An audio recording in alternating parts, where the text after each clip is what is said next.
Hey yo YouTube, MusicMan1310 here, and this is technically part 2 of my review of Black Ops 3 based on the beta, and this time we're going over the weapons. Two things to say right off the bat. One of which is that every weapon is viable. Even pistols, which haven't been strong for the past couple of years, are now viable to use. Now, the other thing to say off the bat is that I have not had time to test all the weapons, but I have tested and played with enough of them to get a good understanding on where they're strong and where they're weak. With that in mind, let's get started with the assault rifles. First things first, the M8A7. I wasn't able to unlock this, but I did manage to pick it up, and I can say it feels like the M8A1 from Black Ops 2. The only difference is that there's a slight increase in burst delay, but other than that, it's a really strong burst rifle. ARC 7. I praised enough about this gun in the last video, so I really don't have any suggestions for it. I like it the way it is, don't change it, please, in VOD we trust. The Man of War. I feel like this is the HBRA of Black Ops 3. It deals high damage to a pretty decent range, but it has a slow rate of fire.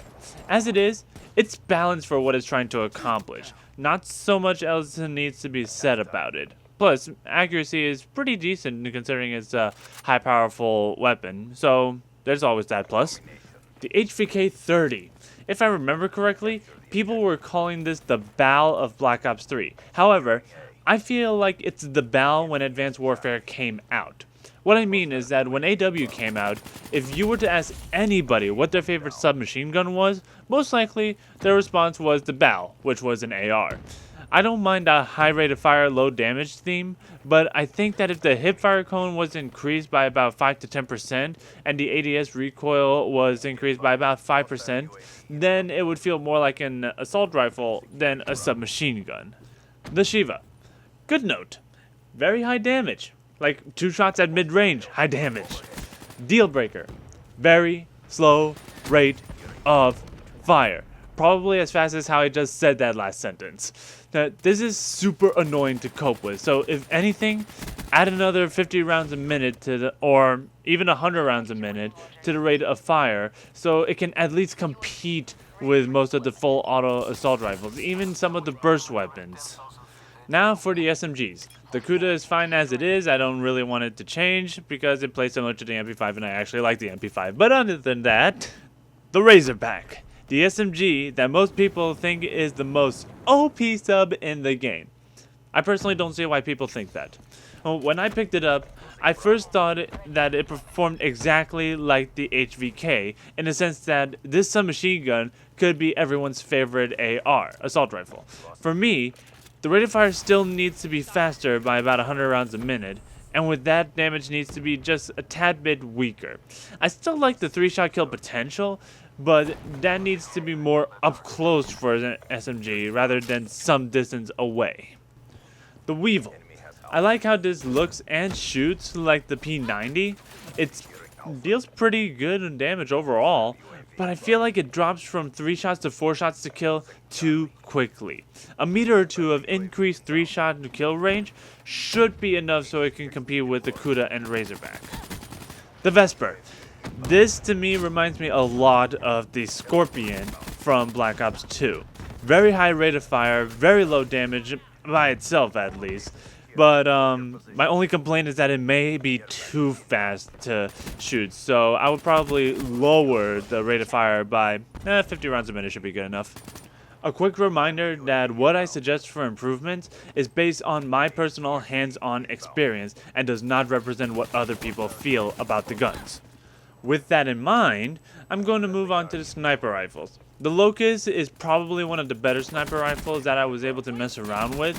Another bias that I have is that I like bolt action sniper rifles over semi-auto sniper rifles. I don't know why, don't ask me why, I just prefer them over the semi-autos. The Drakon. If you remember the Dragunov from previous Call of Duty titles, this semi-auto sniper rifle plays exactly like that. My suggestion would be to make it so belly shots are also 1 shot to kills, but aside from that, 20 rounds in the magazine is a bit too much, even for a semi-automatic sniper rifle.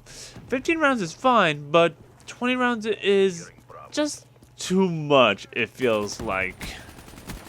But anyways, let's move on to the LMGs. LMGs in general, I feel play more like ARs, which for the type of game it's fine, but for the type of gun, it's not. In my mind, LMGs should be heavier because they deal more damage, and it really shows that by making you move slower. Feel free to hate me for that, but that's just what I feel for LMGs. The BRM, however, plays more like an AR than the Dingo for one reason: aim down sights time. It's quicker to ADS with the BRM than it is with the Dingo, so a slower ADS time would make the BRM feel more like an LMG than an AR. Speaking of the Dingo, all I have to complain about it is that I feel like I'm walking/running too fast with it, so that slower movement speed that I mentioned earlier in the general aspect of LMGs, that's really all that needs to be applied, and I would say like 5% slower movement speed.